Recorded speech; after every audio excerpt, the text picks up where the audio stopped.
Hey guys, so today we're doing an LS400 1UZ VVT-i 98 2000 going into a Lexus IS200 and using a manual gearbox. So let's get into it.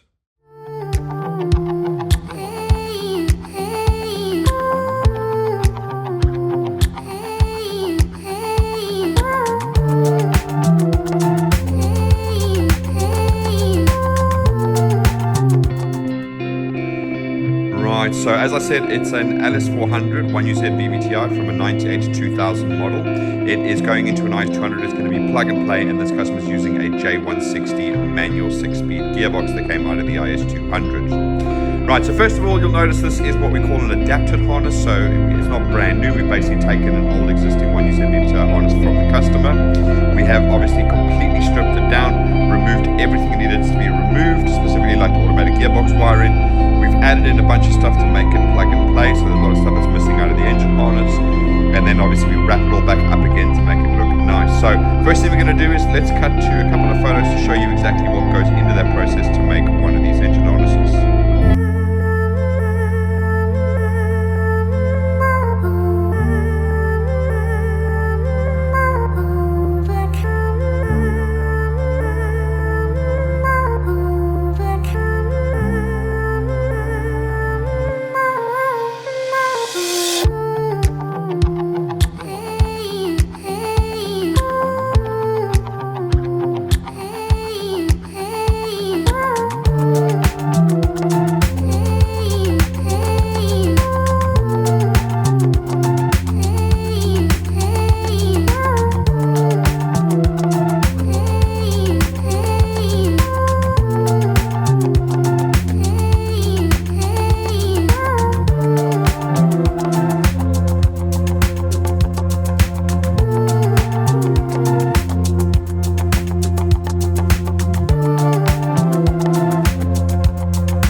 Right, fantastic. So as you can see there, really thorough. We go through the whole lot and make sure everything's okay. That includes replacing connectors and terminals and so on if they are damaged or broken. So today, as per all of our videos, we are going to go through three processes. First is going to be the layout. So we're going to tell you exactly where everything goes, how it plugs in, and obviously where it plugs in. Okay. Then we're going to go through the testing, and it's going to be made up of two sections, one with just the ignition on and one with the engine actually running. Right, so let's start out with the layout and let's go right here to the ECU box. So first of all, engine ECU slots straight into an IS200 ECU box. You don't have to make any modifications or changes there at all, just go straight in. You then have your 6 ECU plugs, 1, 2, 3, 4, 5, and 6, okay? Again, all different. You can't plug them in the wrong place, so don't stress about that at all. On this one, we obviously have the ATEMU device. So this is the automatic transmission emulator, what ATEMU stands for, and that is fooling all the signals required for the ECU to work correctly without the automatic gearbox. Okay. Coming off of here, we also have our MPX converter. So obviously the IS200 and the 1UZ VVT-i from the LS400, they do both communicate via multiplex system, which is Toyota beam communication. But we do need to change from 1UZ to IS200 so that the car understands what is going on. Okay, right. Then we move over to what we call the patch harness, and this is basically going to plug into the 2 ECU plugs that are left behind when you take out your 1UZ-FE engine harness and remove the 1UZ-FE engine. Then we have just 3 body plugs left over, and that is the gray one over here, the blue one over here, and the black one over here. Again, all different plugs. You can't get in the wrong place. They are color coded. Super, super easy to get all of this correct. What I'm going to do now is I'm going to cut through to a photo to show you what it looks like when everything's nice and neatly tucked away and plugged in on an actual desk. So let's cut to that now. There you go. So you can see exactly what it should look like when everything is plugged in and nicely tucked away, ready for the lid to go on. Right, so going from there, we then have the grommet, which you obviously saw in the photo. That just slots down into there, and then we carry on along there. Now remember, in this case, it's going to be sort of running along here and going to the back of the engine, which brings us neatly to the back of the engine. So you'll see there's a nice piece of plastic that runs across the whole section there. That obviously keeps the wiring all intact, and this then bolts to the vehicle itself. Now, there are 3 mounting points with this one. I'm using an LS400 engine, so the water bridge at the back is different because the coolant pipes at the back are different. So in this case, you'll see you've got a mounting point there, you've got a mounting point there, and you've got a mounting point there, but that is the only mounting point that is shared between a 3UZ and a 1UZ VVT-i. Okay, so again, bolted down there, nice and secure at the back here. So what we'll do now is we'll pop over and we'll start making our way towards the front. So again, it's just once this is all bolted down, it's nice and straight, small section there that we've taped up. Then you get the next piece of plastic that holds everything together. Nice and simple, 2 bolts there, 10mm socket will get that bolted down for you. Okay. Starting at the back here, we then are going to have Injector 7 and Coil 7. So while I'm here, just quickly, with this engine, in terms of numbering the cylinders, you're looking from the back of the engine or the driver's position. The left-hand side is all the odd numbers, so 1, 3, 5, and 7. The right-hand side is the even numbers, 2, 4, 6, and 8. They can also be labeled as bank 1. So remember, cylinder 1 is bank 1. Cylinder 2 is bank 2. That's just how I do it to make it nice and easy. All right, so we've done that section over there, that pops out over there. Then moving along here, it then goes to Injector 5 and Coil 5. Moving along to the front here, we then have Injector 3, Coil 3, and then we have the cam sensor here. Now you will notice as we go through, these 1 and 3UZ VVT-Is have 3 cam sensors. You have this cam sensor, which just is on the inlet cam here. You have exactly the same on the other side there. So they refer to these as VVL and VVR, if you've ever heard that termination or terminology before. Basically, these are measuring the cams. There is a 3 teeth on the cam here, lobe, and basically you'll see, if you ever take the cam covers off, you'll see what I'm talking about. So these are only measuring what the cam is doing. So the ECU commands via the oil control valve that the cam must either advance or retard depending on the VVT-i. And this is just measuring exactly how that is going. So if this measures that the cam isn't doing anything at all, then the ECU obviously knows that there's something wrong here, and it'll give you an error code for an oil control valve. Okay, right, so that's that one. Then sticking out the front here, you have 2 connectors. This one is for your purge valve, okay, vacuum solenoid valve. So in this case with the IS200, we leave it on there. It goes from the vacuum solenoid valve, goes around to the intake, and then the other one is then going to connect to your vacuum that comes up there. So on your original one, there was like a little black box, and that had a pipe on it that went to the purge valve in the IS200. So you just connect that directly to the purge valve on there. Everything will work as it should do. Then we have our noise filter. So remember, this is just connected to the coil and injector powers. It's just a capacitor. It's designed to obviously stop spikes of electricity, keeps them out of things like crank and cam sensor wires, which are very sensitive to things like that, like spikes in electricity and EMF. Okay, so that's what that does over there. Then moving along here, it then breaks out at the front over here, and it's going to go to Injector 1, Coil 1. Let me see if I can get it to focus properly here. Injector 1, Coil 1. It also comes out and goes to the oil control valve for the left bank. So that's this connector over here. Then goes a little bit forward there, and it goes across there. Let's swank around here. And it goes to the accelerator pedal position sensor. So again, the 1UZ VVT-i is a drive-by-wire. People do get confused because it does have an accelerator cable. It does go into this slot here. But this is actually just an accelerator position sensor. It's not directly connected to the throttle blade here. This is not turning the throttle blade. The electric motor, which is here, is what's turning the throttle blade.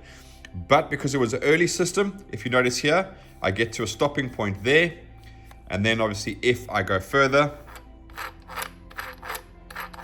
you can actually hear that then it is touching the throttle blade, and that is an override. So sometimes on your IS200, you may have heard people complain about the fact that their car doesn't rev up until they put their foot flat to the floor. Basically what's happened is the ECU's detected a fault with the drive-by-wire system. It disengaged the clutch, which I'll get into in a second, and therefore the only way that you are opening the throttle is by putting the accelerator all the way to the last, I would say probably third, and then little tiny bit of opening that you get there. So the car does rev up, but it's like a limp mode if you want to call it that. Okay. Moving along from there, we then have our TPS connector. So on the 1UZ VVT-i, that's the TPS sensor. The plug is facing downwards. So Toyota make a little sub harness and it goes to this gray plug here and you plug into there. So it doesn't look like a normal Toyota TPS plug, but that's because it is just part of a sub harness that goes there. The plug for the TPS, as I said, is obviously facing down. I don't know if you can see it, but there it is at the bottom. All right. Okay, then the harness goes underneath the throttle body here, and then it splits off to go to the cam sensor at the front. This cam sensor is inside here. As you can see, it goes into that hole over there. Now that is measuring a single tooth on the cam pulley. Cam pulley is obviously attached to the actual timing belt. So this is what the ECU uses to determine what position the engine is for sequential injection and ignition, okay? So 36 minus 2 trigger wheel on the bottom, single tooth on the cam. The ECU knows where in the 720-degree cycle the engine is at, okay? So as I said earlier, this is what the engine uses to determine engine position. Those ones are what the ECU uses to determine that what it's asking from the VVT-i system and the oil control valve is actually being done on the engine itself, okay? And those are 3 teeth. That's what that's reading over there. All right. Right.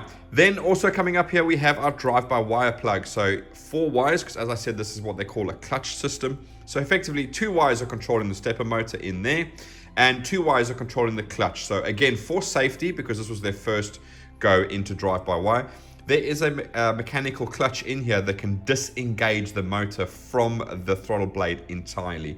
So in this case, not only could they shut down the throttle in terms of, obviously they can control it electronically, but to be doubly safe, they made sure that there was a clutch in here. So if anything went wrong with the drive-by-wire, the clutch would effectively disengage the motor, and therefore there is nothing connected to the throttle blade, which would then obviously make sure the throttle is completely shut down, okay? Then you can obviously open the accelerator a little bit more if you do want to get the blade to actually open, but electronically it shuts it down completely. Right, moving along from there, you'll see there's 2 little clips there and there. These aren't the original ones, just ones I use that are easy to get in and out.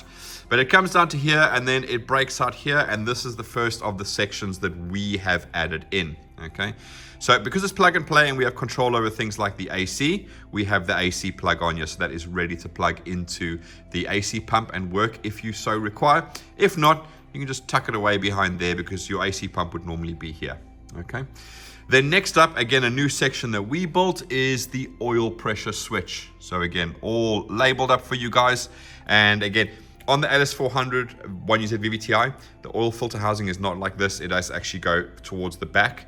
That's why the oil breaks off at the top here, because it's meant to go down and plug into the oil pressure switch that goes there. Then lastly, on the original harness, you have the crank sensor plug, and that goes directly in there. Okay, nice and simple. Everything is relatively straightforward, and hopefully this video takes you through everything and be really easy to install. Right, so let's move back to the back of the engine here, and we're going to come out to this little section that breaks down here. You'll see, first of all, we have our earth. Again, you guys won't have this bolt or this bolt in your engine. This is where the 3UZ used to earth. This is where the 1UZ VVT-i earths. This just have no bolt in at all. Okay. Then next up, going down here, we have our Lambda sensor plug. I'm going to see if there you go, you can see it down at the bottom there. Okay. Quick note while I'm here, there's a metal shield that goes between the exhaust and the block. I think that's one of the mounting points there where that bolt is there. You must put that back in. Reason being is that if the connector moves around, touches the exhaust and then melts, the same power supply that's powering your ECU is also powering your Lambda sensor.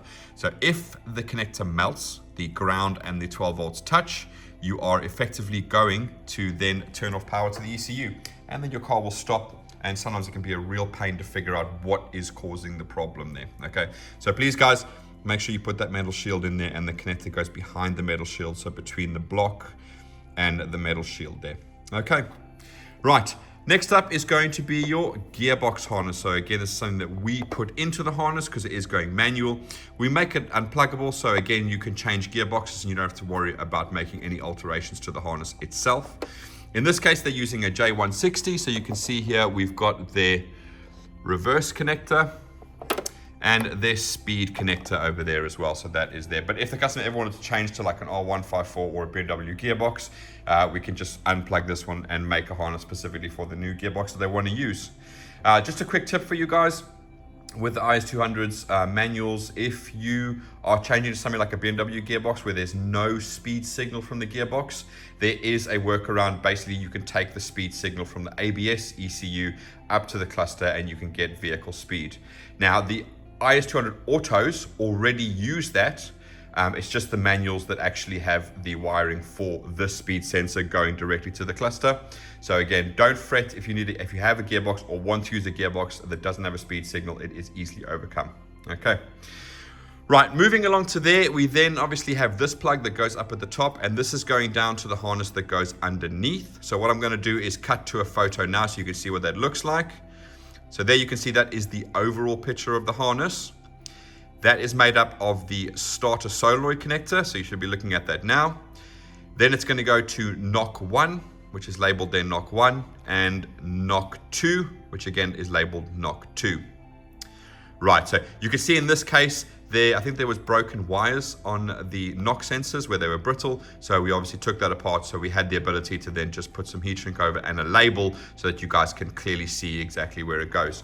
So as I said before, the way that they refer to the banks, because this is left bank or bank 1 because it's got cylinder 1, that can be right bank or bank 2, cylinder 2. So when you look at knock 1 and knock 2, so knock 1 is the left bank and knock 2 is the right bank. Okay. Right, so that's this section over here. Let's swing around the other side and carry on with the rest of the harness. Right, so coming to the back here, just running along here, there's nothing else underneath there, but we get to the second earthing point for the engine harness here. And again, that's going to bolt into this bolt here. 12mm socket, I think it's an M10 bolt. Again, you won't have this M6 bolt. This is just for the 3UZ, so 1UZ VVT-i, you only have this bolt in there. Okay. Moving along from there, we then break out from the plastic here, and it's going to go to injector 8 and coil 8. Moving along there, we then break out for the ACIS plug, or acoustic control induction system plug. This is basically connected to a vacuum solenoid valve. It's a complex system, well, not a complex system, but it's a system underneath. I do actually have a video where I actually pull the intake apart and I show you exactly what it does and how it works. So I'm not going to go into detail here. Link down below, you'll see that video there, and if you want to know exactly how this all works, that'll go in there. This is just the plug for the vacuum solenoid valve, and what I normally tell people is you're going to have the intake off to obviously put this harness that goes down to the knock sensors in the starter. While you're there is a very good time to test it. It's super easy to do. If you look at your harness here, the white wire is 12 volts. The blue with the white tracer wire, that is ground, okay? The reason I mention that is because it's polarity sensitive, so the solenoid only works if you connect positive correctly and ground correctly. But while you have the intake off, if you've got this here, just match it up because these colors can change, so don't assume the colors are correct. Hold this plug up to your one, check which one is the white one and which is the blue one, and provide 12 volts to the white one, so in this case the black one, and a ground to the white one, and then you should hear the solenoid click underneath. If you don't hear that, then it's time to replace it, and it's best to do it while the intake is off. Okay? Fantastic. Right, then we also go to injector 6 and coil 6. Again, for demonstration purposes, I'm just using P-clamps to hold it on there. There are physically 2 mounting points there, so you can do the exact same thing on your guys' end as well. But moving along from there, we then have the next breakout, which is going to be injector 4, coil 4, and the cam sensor for the right bank. See if I can get it to focus. So that is the cam sensor for the right bank. Again, exactly the same as the one on the left bank there. Okay. Right, moving along from there, we then have a breakout at the front. There's quite a few sections that pop out here, so let's start off. First off is your coolant temperature sensor. So that's that black connector over there. Okay. Ignore this. When you get to your engine, you just kind of have a blanking bolt here. I have physically added that in. Okay, so don't look confused. That's me. That's not standard. Okay, you just have that with a blanking bolt. Next up is going to be injector 2 and coil 2. And then you have the oil control valve for the right bank. And then we have the mass airflow meter plug. Okay, and that goes up to there. If you ever want to know what mass airflow meter you need for your particular engine, the best way to do it is to take your ECU part number, put it into toyodiy.com, choose the correct diagram, and then you go to air cleaner. It's under air cleaner section if you don't have the photos from Toyota DIY, and then your mass airflow meter will be in there and it'll give you the correct part number. All right. Then moving down from here, we then have a breaker down at the bottom here. So again, this is some of the new stuff we've added in, specifically the alternator. So that's your 3-pin plug there for your alternator.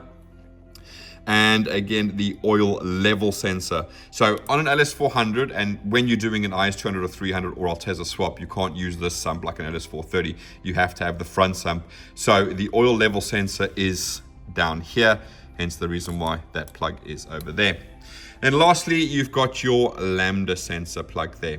Okay, so yeah, in this case with these setups, you are only using the main Lambda sensors. So that's the one that go in the exhaust manifold. Okay, you're not using the secondary Lambda sensors, but I'll explain a lot more of that in detail when we go through the diagnostic section, just to tell you exactly what's going to happen.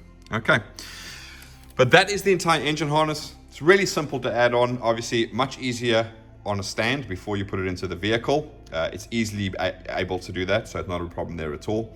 That's the engine on the side. What else do you need to connect? Because there are some things you need to connect inside the vehicle. So number one is your main power for your alternator. And this customer did provide me from the LS400 the harness that actually ran underneath the subframe. So I've taken out his main alternator cable, cleaned that all off, so that will go back with him. Okay, but that can then run underneath the subframe up the other side there, and that's going to plug directly into your fuse box there. Okay, now I always connect this here because it is protected by this 120 amp fuse, and that is super important, especially with this because you're running underneath the car. So there's going to be plenty of opportunities for it to get caught, nicked, rubbed through, and as soon as it touches the subframe, that's a ground, and then it's going to obviously set on fire if it's not connected to here. If it's connected to here, if it rubs through and shorts out, you'll blow that fuse. You can take the wire off, you can repair it or replace it, replace the fuse, you carry on with your day, you haven't set fire to anything and you haven't blown anything up. Fantastic. Okay, obviously at the back here for the starter motor, which I think I missed, sorry about that, but this is the main thick cable here, and that is going to go directly to your battery. But when the engine's in, it's kind of super close, so it's a very, very short run, so you'll be absolutely fine with that. Don't put that over there because a starter motor can draw a hell of a lot of current. You'll probably blow the 120 amp fuse if you try to connect that over to there as well. Okay, all right. And then lastly, just make sure you have this one. So from your fuse box here, you see it comes out there and goes there. So this one goes on the bottom, then you bolt this one over the top of it. So remember, on a standard car, you don't have this 3-pin setup, you've got a single pin setup, okay? So that is the powers. So basically alternator to the fuse box, starter to the main battery terminal. Fantastic. Next up is the ground. So in this case, you should have a terminal like this. It runs down, it goes underneath the battery, bolts to the chassis. So that's the only point that you have an earth from the battery to the chassis, so that does the whole car. So while you're busy, you might just want to pull the battery out, remove the plastic tray, just take a look and see what condition is underneath there. Obviously water and stuff can collect, so if it's all rusty and really looks bad, probably a good time to give it a good clean, put it all back together again, okay? But that cable then runs down. I think I've still got it here, yep.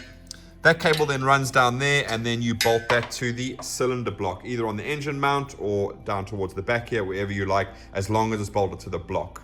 So that is the earth that your starter motor is using. So remember, your starter motor is a high current item, hence the reason why the thickest one goes to the block. That takes care of your starter motor, okay? Now then, when you pulled your original IS200, you should have noticed there was a wire coming from the firewall about here in the middle, and it was going to this side of the cylinder head on the 1UZ-FE.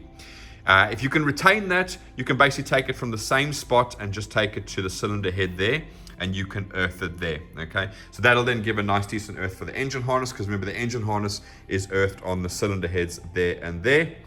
So that will give you that, which is what Toyota do anyway. So I'm just sort of replicating what Toyota do. Then lastly, down at the bottom, you then have a bolt. Usually when you took the 1G out with a gearbox, you would have noticed what we call an earth braid. So it's not covered in any insulation or anything, just a flat braid of wire with 2 ring terminals on the end, and it went from the gearbox bolt to the chassis. I always tell people, if you can, put that one back on as well. So that should cover you then. So earth from the battery, chassis, block, cylinder head, firewall, gearbox bolt, chassis leg. That should then see you right with all the earths that you would need on this vehicle. Right, so I think that's pretty much it. Everything else is mechanical. Luckily, you guys don't have to worry about changing fuel pumps or updating them or anything. This runs the exact same deadhead system that a IS200 runs. The pump is more than capable of supplying this engine. The regulation for the fuel pressure is done inside the tank. If it's a 20-odd-year-old car and you've never replaced the fuel pump, this might be a good time to do that, just to make sure that you're not chasing something silly like a fuel pump that's about to die and you run around thinking that there's something wrong with the engine and blah, blah, blah, and so on and so forth. So again, if it's a very, very old fuel pump, you might want to consider changing it for a brand new one for this particular swap. All right. Okay, but I think I've covered pretty much everything here. Hopefully that's been super helpful for you to know exactly where everything plugs in. What we'll do now is I'm going to get ready and we're going to start doing the testing with the ignition on and the engine running. So see you in a second. Right guys, so we're back for the testing of the engine harness now, and as I said, made up of two sections, one with the ignition on and one with the engine running. First thing I'm going to do is go through all those tests, show you what we're going to do and why we do them. Then we'll jump into testing with the ignition on. So first of all is immobilizer. What we mean by that is we've removed the immobilizer from the 1UZ VVT-i ECU, so we're basically going to check that that works. I've wired it up in such a way that people walking past would think you have an immobilizer. You can see the security light flashing. I'm going to do exactly like you would in a standard IS200. I'm just going to insert the key. You're going to see the security light is going to turn off. Again, you could do it with a screwdriver, but basically, yeah, but to a person walking by, it looks like you still have an immobilizer on the vehicle. Okay. Technically speaking, we could code your IS200 key to the 1UZ VVT-i ECU. That is an option, but it gets complicated because you need to send me your key, etc., etc., and sometimes you need to move the car around. So yeah, some people do it, some people don't, but we prefer just to remove the immobilizer, but it is an option if you guys want to go that route. Ambient temperature, outside temperature, whatever you want to call it, that is going to be displayed on the climate control ECU here. So we're going to look for that over there. In this case, the sensor is connected to the ECU, so it is actually reading the temperature. So that will go up and down as the temperature gets hotter or colder. Next up, we're going to pop back to the cluster. What we're looking for is the check engine light, the battery light, and the low oil pressure light. The one we don't have on here, because I remove it because we do so many different engine harnesses on here, is the low oil level light. That will work in this case. You've got the connector there, but obviously I can't plug it in. So again, it wouldn't work if I had it on this one over here. But that one will work. The only one that won't work is TRC, or traction control. The 1UZ VVT-i used VSC, or vehicle stability control, which is very different from TRC. So you want to remove the TRC bulb, otherwise it's just going to keep flashing and it's going to annoy the hell out of you. Okay. But yeah, we'll check the check engine charge and oil pressure light. Then what I'm going to do is we are going to look at the gearbox harness, and specifically we are going to be looking at the reverse plug, and we are going to be looking at the speedo. So what I'm going to do for the reverse is I'm basically just going to connect this up here. We're going to hear the buzzing or the beeping from the IS200 dash. That tells me all the wiring from there to inside the vehicle is correct. So when you stick it in reverse, as long as your gearbox is working and your reverse switch works, your reverse lights will come on and you'll get the beep on your dash. Next up is going to be speedo. So all I'm going to do here is use my little device that outputs a signal. I'm going to plug that into there. You're going to see the speedo go up on the dash there to show that that is working. Okay. Then we're going to go to OBD2 test. What I mean by that is basically we've plugged in our computer. We're using GTS, which is like TechStream from Toyota. And that is then connected to the OBD2 port that lives in the driver's footwell. And again, so it's just making sure that you could take this vehicle once the swap is done to a Toyota or Lexus dealership, and they'll be able to plug in using their GTS. They'll be able to diagnose any faults or any problems that you have. Okay, so that's why it's plug and play. You could literally take it to a Toyota dealership, they'll plug in and be able to do everything that they would normally do. Okay. Then next up is going to be fuel pump relay. So once we're into GTS and we know we're communicating with the ECU, we're then going to activate the fuel pump from the ECU. Now then, the way Toyota and Lexus control fuel pumps can be different for different particular models. So I'm not going to get into the nitty gritty of every single one. I do have a video link down below. I think it's called Lexus Fuel Systems, How They Work. The reason I urge you guys to go and watch that is because what I tend to get is people don't realize that Toyota and Lexus never prime the fuel pump when you put the ignition on. They only come on when you start cranking the actual engine. So again, no one's realized that they could have had this car for 5 years, an IS200 for 5 years, and they've never noticed that the fuel pump doesn't prime when they put the ignition on. But the second you do a swap, all of a sudden now you're listening for a fuel pump priming with the key on, because it's kind of like the norm. Okay, so to save that question, no, It does not prime the fuel pump when you put the ignition on. It only runs under certain conditions. Please go watch that video. It's super helpful and it tells you exactly how it works. All right. Then what we're going to do is we're going to test the AC clutch. So in this particular system, the engine ECU is controlling the AC clutch for the pump. So I'm able to then activate it here. We'll then hear the relay click on in the engine bay, and that'll tell us then that obviously the AC magnetic clutch relay would be clicking in and working correctly. Now for the AC system to work, do remember it is plug and play. You have to have everything working as you would in an IS200. If there's a sensor that's broken or something that's broken in the IS200, it's also not going to work here. If you try and cut something out thinking, oh, it doesn't really matter, it does. Everything needs to work exactly as Lexus intended from factory. Okay. After we've tested those two items by outputting them from the ECU, we're then going to pop over to the climate control section here. We're then going to press the AC button, and on the live data on GTS, we're going to see whether the AC request signal from the car to the engine ECU is going from off to on. We'll press it again, it'll go on to off, okay? The reason we do that is because of that MPX converter. Things like the AC request signal from the car to the engine ECU is communicated via MPX, and therefore, if we don't use that device, that signal would not come through and it wouldn't work. So again, it's a little test to make sure that's working. Once we've done all of that, we're then going to pop over, we're going to start the engine up, and the first test is going to be the starter circuit. That's super simple. Basically, we've done all the wiring correctly, so when I insert the key and turn it to the start position, if the engine cranks over and fires up, I know I've done all the wiring correctly, and that's what we're testing there.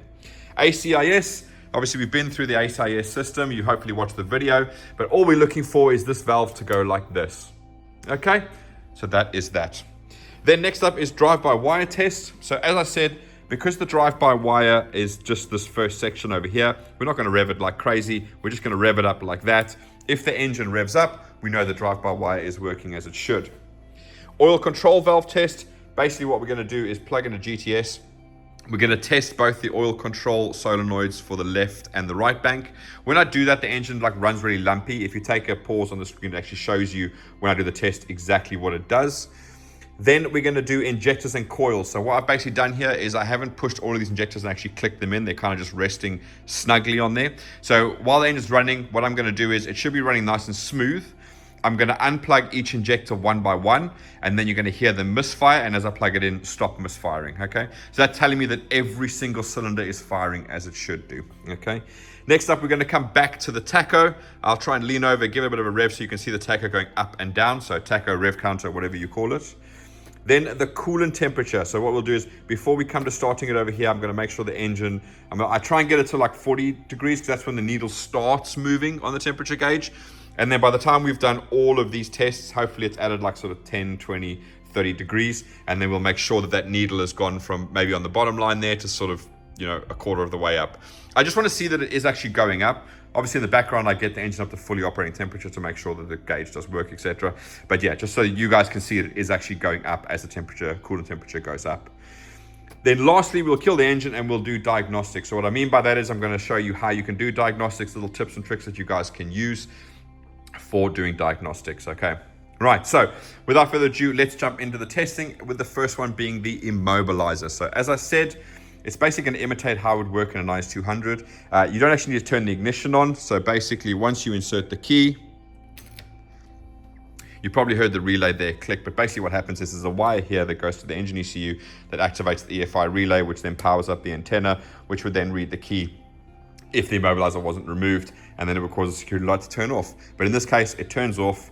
But again, it's just the people walking by think that you still have an immobilizer. All right, so we'll turn the ignition on, and let's pop over to the climate controls. And you can see there, 12 degrees, fantastic. Then we're gonna do check engine light. So we've got check engine light, we've got battery light, and we've got oil light over there, fantastic. Then we're gonna do reverse. So let me grab this little connector here. There you go. Fantastic. Right, so again, beeping, that means the wiring all the way inside into the vehicle is absolutely spot on. All right. Next up is going to be our speedos. If you've seen any of our other videos, you'll know exactly what this does. So just bear with me because it's a little bit difficult to do single-handedly. All right, that's activated, and you can see there we've got some speed running on the dash there. So that is perfect.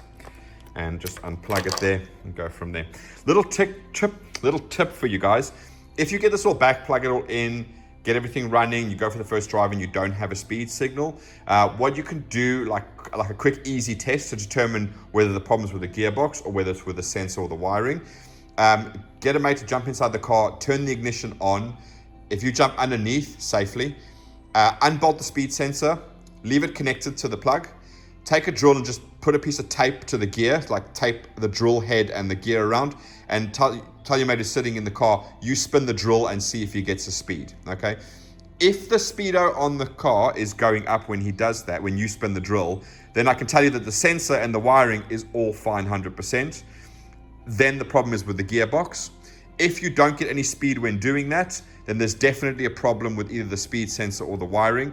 So start with swapping out the speed sensor if you have a known good one, and then if that doesn't work, then move over to a possible wiring issue. Maybe the plug got disconnected there or something silly like that when you're busy doing the installation. So yeah, just a quick, easy way to diagnose if that doesn't work. Right, OBD2 test. So you can see here, we're gonna go over to data lists. And we should be seeing some live data coming through. Let me just narrow it down, otherwise there's a whole bunch of crap in there. Right, so we've got 37 degrees on the engine, 15 degrees on the intake, all working as it should, so that's fantastic. Right, so now we're gonna go to active test, and we're gonna test the fuel pump and the AC magnetic clutch relay. You'll see it says fuel pump relay and fuel pump. If you watch my video, you know why fuel pump relay actually has nothing to do with turning on the fuel pump. But let's hit it.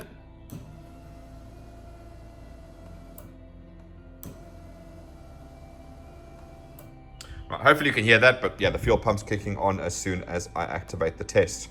Right, let's move on to AC clutch. So we want to go AC magnetic clutch relay. I can see it there. Right. And again, I'm going to have to move the camera over.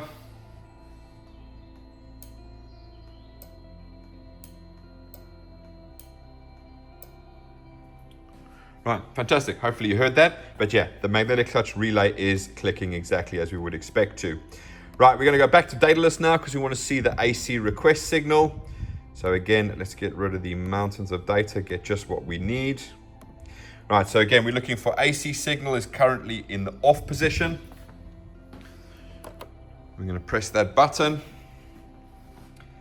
AC signal has gone to on. Press that button. AC signal has gone back to off. Fantastic. So again, I know the MPX data is communicating perfectly between the vehicle and the engine ECU. Right, so what I'm going to do now is I'm going to see if I can get it a little bit warmer before we go do the engine running test. So at the moment you can see literally it is sitting on the needle there. So I want to get it maybe to the bottom line there just so we can see some meaningful actual movement up from there. So bear with me a second while I get it up to maybe 40, 45 degrees, and we'll be back with the testing with the engine running. See you then. Right, so we are back for the engine running test. So again, I've let it get up to about 50 degrees. And that brings it sort of just above the bottom there. So hopefully by the time we get the other test done, it's gone up a little bit from there. So that's 51 degrees. Right, so quick recap. Starter circuit, if it turns on the key correct. ACIS, just that little valve at the back of the engine. Drive-by-wire, quickly rev the engine. Oil control valve, test them on the GTS software. Injectors and coils, gonna go around and unplug one by one. Tacho, just come back and make sure the tacho's working. Coolant temp, make sure the coolant temp has gone up, and we'll go into diagnostics. So let's jump into getting it running. So again, plug and play, turn your key. Fantastic, right. Okay, ACIS. There you go. Drive by wire.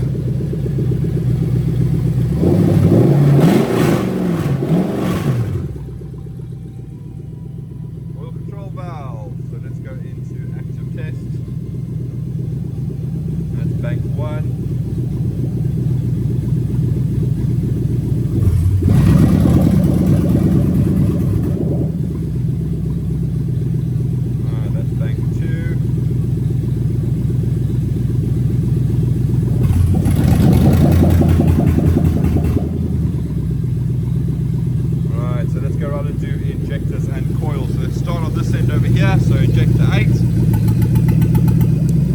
injector 6,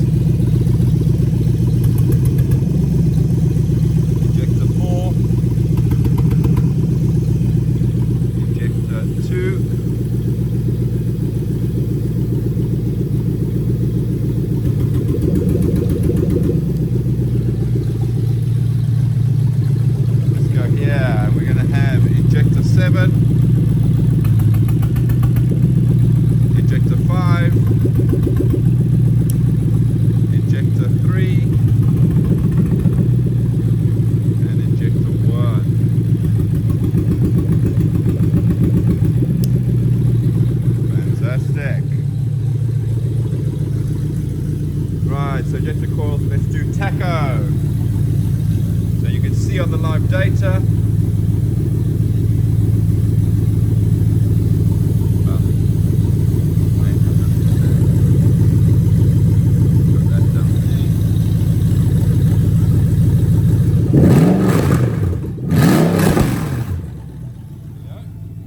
That's that done. Tacho, coolant temp. You can see that's definitely gone off the bottom needle there, so that is great. Right, okay. So you'll also notice on the dash that we had the check engine light turned off when we're running the engine. That is correct. When this thing is running and everything is working correctly, you should have no check engine light on. That is super important to remember. Right, so let's get on to diagnostics. First of all, nothing beats TechStream or GTS for giving you all of the live data, all of the tests that you can carry out, and all of your diagnostic trouble codes, okay? Which reminds me, we'll go into there now. Right, nothing beats those. But with the 1UZ VVT-i European and Japanese models, you do have the ability to bridge two terminals in the OBD2 port. I've just made this plug. This is not something you can buy. I've physically made this. I've just soldered the terminals together. But basically, pin 13 is TC or trouble codes. Pin 4 and 5 are grounds. So basically, you short TC to ground, and then you'll be able to get the diagnostic codes by the flashing check engine lights. So if you've seen that before on older ones, it doesn't work on the American ones, it doesn't work on the 3UZ, and it doesn't work on the IS300, but it does work on the IS200.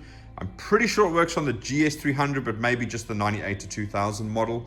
And obviously the 1UZ VVT-i, so an LS400 will also do this as well. Okay, so if you stick in a pinch, you haven't got access to a code reader, you can bridge those two terminals, which I'll show you at the end.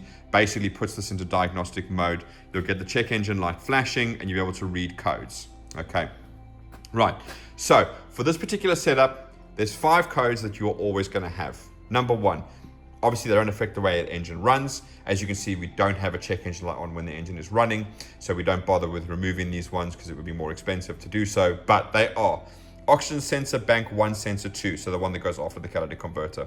Oxygen sensor bank 2 sensor 2, again the one that goes after the catalytic converter.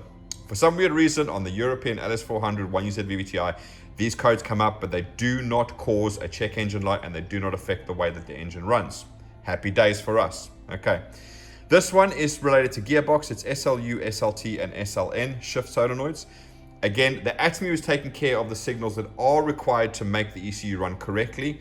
These are not required to be removed to make the ECU run correctly, and I don't remove them on the European LS400 1UZ VVT-i because they don't cause a check engine light, so they don't get in the way of the drivability and the livability of this particular swap. Okay, so again, you can remove these with a bunch of resistors or 3 resistors, which again can be done, but I don't bother with the European ones because basically it doesn't affect the way it runs and it doesn't cause a check engine light. That ticks all the boxes that I need to make sure that this can be a livable harness that you can run every day and it works like factory. Okay, so obviously you can get all of this live data and trouble codes from GTS or TechStream. Again, those are the P codes right there if you want to note those down. But again, if you are in a pinch, because this is an older system, you can get the codes via the old-fashioned way of what I call like Morse code reading. Okay, so what I'm going to do is I'm going to show you that now. So I'm going to unplug GTS. I'm going to take my little special device. It helps me do it single-handedly rather than trying to ram a paper clip or something in there.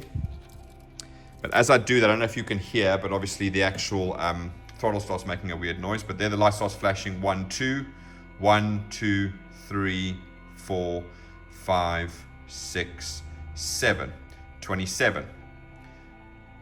1, 2, 1, 2, 3, 4, 5, 6, 7, 8, 9. That's 29. We're going to get a long pause. And we start again. 1, 2, pause. 1, 2, 3. Basically, it's going to go 7, then pause, then 2, then pause, then 9. Okay. 27 is bank 1 sensor 2. 29 is bank 2 sensor 2. Right. So those are the codes there. It doesn't do the codes for the automatic gearbox via this means, okay? But it does do all the codes for the engine. So if you're trying to diagnose an issue and you're on a pinch it's a very, very easy way to do it. Now then, depending on your IS200, there's two ways of doing this. If your IS200 is from 98 to 2000 or 2001, you're going to have the OBD2 port underneath there, so you're going to basically do exactly what I've done there. Or in the engine bay, this is pretty useless information, but I'm going to give it to you anyway. You do have this diagnosis plug on the front here. If you take a look inside here, you'll see there's a terminal called E1, just above my nail there, which is that one over there. That's a ground. And you can see there where it says TC, I'm holding my shadow there, and that's that terminal over there. So if you took a wire or a paper clip and bridge there and there, it would achieve exactly the same goal. The reason I say 98 to 2000 is because the facelift model, this was removed. It's no longer there, okay? So the facelift one, you only have the OBD2 port in the driver's footwell. On the earlier ones, you have both the OBD2 and that port on the actual engine itself, okay? Just going to quickly turn this off so the throttle stop whinging because it makes a high-pitched noise. Right, not only can you read codes, but there is something cool you can do when you bridge those two terminals and put into diagnostic mode, okay? If you come around to doing a timing belt or anything in the future life of the vehicle, and this does work for pretty much all Toyotas and Lexus vehicles, just so you're aware. But if you bridge those two terminals, you put the ECU into diagnostic mode, and what that does is it locks the timing at 10 degrees. Why would you want that? Well, if you look down here, you'll see I have obviously painted it in there, so it's very, very visible. But there's your crank mark, and you've got 0, 5, 10, and 15 degrees. So you've done your timing belt, you've bolted everything up, you've got all the covers on there. Feels weird, something feels off, okay? So then you can basically bridge those two terminals, get yourself a timing light, and my timing light, luckily I can use it by just wrapping around the wires going to the coil. Some of them you don't, so basically what you're gonna wanna do is grab yourself like an old school HT lead, bogey lead, spark plug wire, whatever you call it. And then you pull the coil out and you basically put the bogey or spark plug lead into the coil and into the spark plug, and then you can wrap your clamp around there. But fire up the engine with those two terminals bridged, hit your timing light, and you'll see if your engine is on 10 degrees. If it's not, then you can then pull apart all the timing covers there and double check your actual physical marks.